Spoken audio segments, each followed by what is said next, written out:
Vendredi 5 janvier 2024. Apparition du Christ Jésus glorifié, transmis à La Plata, Uruguay, au voyant frère Elias del Sagrado Corazón de Jesús, pour le deuxième jour du 121e marathon de la Divine Miséricorde. Au nom du Père, du Fils et du Saint-Esprit. Amen. Comme un soleil ardent, je descendrai de l'univers pour illuminer les abîmes les plus profonds de la planète et en retirer autant d'âmes immergées dans ces abîmes. Telle est ma véritable mission de revenir sur Terre, non seulement pour ranimer la famille spirituelle de Dieu, toutes les tribus et les ethnies, mais aussi pour sauver ceux qui ont été condamnés à la perdition spirituelle. C'est ainsi que ma divine et insondable miséricorde agira, avant que ne descende le décret de la justice divine, qui réorganisera l'humanité et la planète, afin qu'ainsi le projet de Dieu puisse être réintégré. C'est pourquoi, au cours des âges et ces dernières années, j'ai construit ce moment à travers vous et vos frères et sœurs. Parce que, comme je vous l'ai dit hier, votre vie doit être un pilier pour mon œuvre, l'œuvre de la rédemption de la fin des temps, et les principes et les valeurs que Dieu a enseignés à son peuple sacré d'Israël doivent être latents dans vos consciences et vos esprits, parce que vous en aurez besoin pour traverser ce moment final, ce que beaucoup ne savent pas faire, parce qu'ils ne vivent pas la vie de l'esprit, parce qu'ils sont éloignés de l'amour majeur qui vient de l'univers et de la vie cosmique. Chaque fois que je descends dans le monde, je vous ramène encore et encore cet amour qui remplira toujours vos esprits et vos consciences. C'est cet amour majeur qui vous poussera à faire les pas et à ne pas reculer.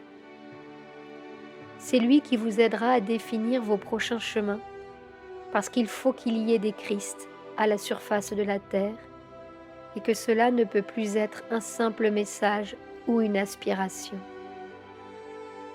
Il est temps que les Christ du nouveau temps deviennent une réalité, une concrétisation, une expression de la hiérarchie. C'est pourquoi tous se purifient, chacun dans ce dont il a besoin et dans ce qui est nécessaire en ce moment. Rien n'est en dehors de la loi. Saisissez chaque moment comme une impulsion d'ascension et de transcendance, comme une attitude d'absolu détachement, afin que dans votre conscience, étant des outres neuves, je place du vin nouveau, je place les volontés de Dieu et ses aspirations les plus ardentes. Maintenant, c'est le moment de faire une synthèse, après avoir parcouru tant de chemins jusqu'à ce moment présent, où vous avez la grâce de me rencontrer face à face et de recevoir ma divinité et mon esprit, l'Esprit du Christ, celui qui s'est donné pour vous sur la croix, comme il s'est donné pour toute l'humanité, même en sachant, compagnons, que beaucoup à la fin des temps ne me rendraient pas l'appareil et ne donneraient pas de valeur à mon sacrifice. Mais l'amour est capable de beaucoup plus. Il est capable d'aller très loin lorsqu'il est vécu de manière désintéressée, dévouée et inconditionnelle. Cela ne vous retient pas dans des choses superficielles ou dans des attentes. Vous n'êtes pas pris au piège d'un résultat ou d'une réponse. Car le Christ du nouveau temps est conscient qu'il sert Dieu et personne d'autre, et que tout ce qu'il fait, tout ce qu'il vit et tout ce qu'il pratique doit être soumis à la loi de l'amour majeur, qu'il renouvelle et le transfigure d'âge en âge, aussi souvent que nécessaire. Cela ne le laisse pas dans le passé, cela ne le laisse pas submergé par la tristesse ou la souffrance. Au contraire, un Christ du nouveau temps est clair sur sa mission et l'objectif qu'il doit accomplir dans son incarnation, de la même manière que son Maître et Seigneur a rempli le but de son incarnation sur terre lorsque j'étais parmi vous et parmi vos frères et sœurs. Ainsi, compagnons, la vie n'est pas seulement matérielle, elle n'est pas seulement concrète, elle n'est pas seulement une vie de problèmes et de souffrances constantes, car les Christ du nouveau temps, non seulement marchent dans l'impulsion de l'ascension et de l'union avec le plan divin, mais ils aident aussi leurs semblables et leurs frères et sœurs à atteindre le même but, sans interférer avec la décision de l'autre. L'école des Christ du nouveau temps se présente déjà sur les plans intérieurs, et qui seront ceux qui se proposeront à la vivre, à la pratiquer et à l'assumer.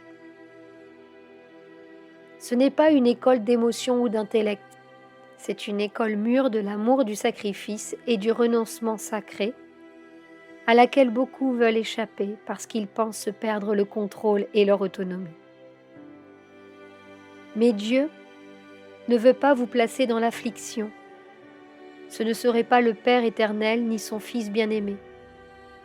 Au contraire, compagnons, la porte de mon cœur est ouverte pour vous montrer le chemin que dans ce dernier cycle, vous êtes invités et appelés à parcourir dans un seul but, pour le triomphe de l'amour rédempteur sur la planète, dans toutes les âmes possibles et dans tous les cœurs possibles qui ont besoin de sauvetage et de rédemption.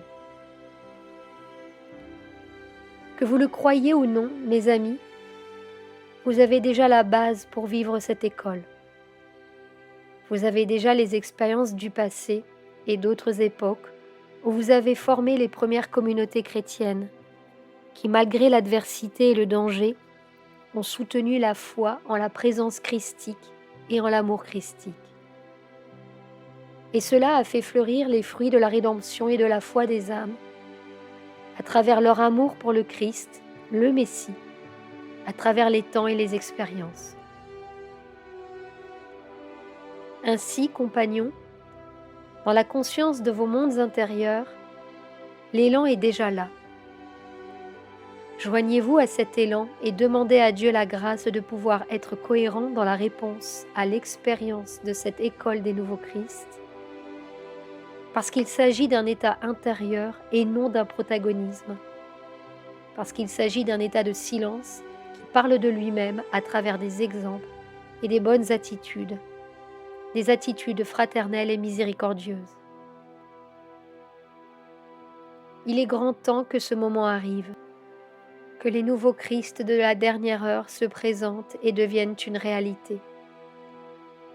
Si cela arrive comme le plan divin le détermine, beaucoup d'erreurs dans le monde seront justifiées et les graves outrages de l'humanité de ces temps seront corrigés, afin d'accorder un temps supplémentaire de miséricorde au monde entier et à toutes les âmes qui en ont le plus besoin en ce moment, de sorte que la porte de ma miséricorde ne soit pas fermée en cette dernière heure, mais que tous ceux qui sont restés derrière puissent franchir cette porte de la miséricorde, et ainsi avoir la grâce de recevoir la rédemption comme vous l'avez reçue.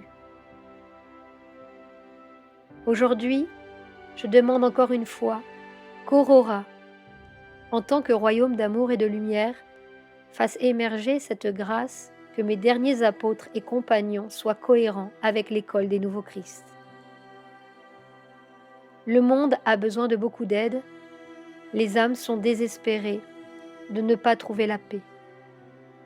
Maintenant, vous qui pouvez être un miroir de mon amour, allez et servez. Dites au monde que je reviens et que mon heure est proche, tout comme l'heure du Seigneur dans le jardin de Gethsémani s'est approchée. Car j'ai besoin de vous, compagnons, aujourd'hui plus que jamais, pour pouvoir boire au calice que je vous offre, même si vous n'en connaissez pas le contenu ni même le but, pour pouvoir boire comme votre maître a bu au calice dans le jardin de Gethsémani. Ainsi, vous serez plus proche de moi et je serai plus proche de vous et de vos frères et sœurs. Aujourd'hui, je clôture la mission spirituelle de la hiérarchie en Uruguay en demandant au Père sa bénédiction sur ce pays et sur tout son peuple, afin qu'il ne soit stigmatisé par aucune idée, qu'il ne soit pas de la lumière, mais qu'il soit béni par l'amour, la charité et la miséricorde qu'il doit éveiller dans les cœurs assoiffés. Ainsi, j'élève mon offrande à Dieu, comme vos cœurs s'élèvent vers moi, pour que nous soyons témoins de la divine et insondable miséricorde, afin que les derniers atteignent leur but spirituel et leur rédemption. Je vous remercie tous pour ces jours partagés et pour votre présence dans ce lieu sacré des Umbus, afin que les racines de la dignité humaine soient renforcées en vous, que les valeurs de la famille et de la vie universelle s'épanouissent et s'élèvent en offrande à Dieu. Je vous remercie et je vous donne à nouveau ma paix, afin que vous n'oubliez pas que vous devez être la paix dans le monde. Au nom du Père, du Fils et du Saint-Esprit. Amen.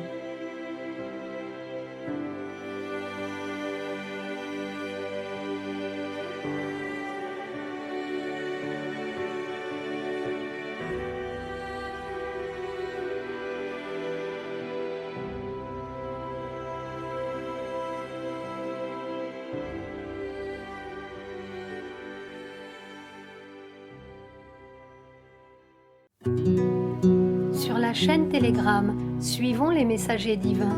Accédez à d'autres messages du Christ, de la Vierge Marie et de Saint Joseph, tous publiés sur le site www.mensajerosdivinos.org/fr.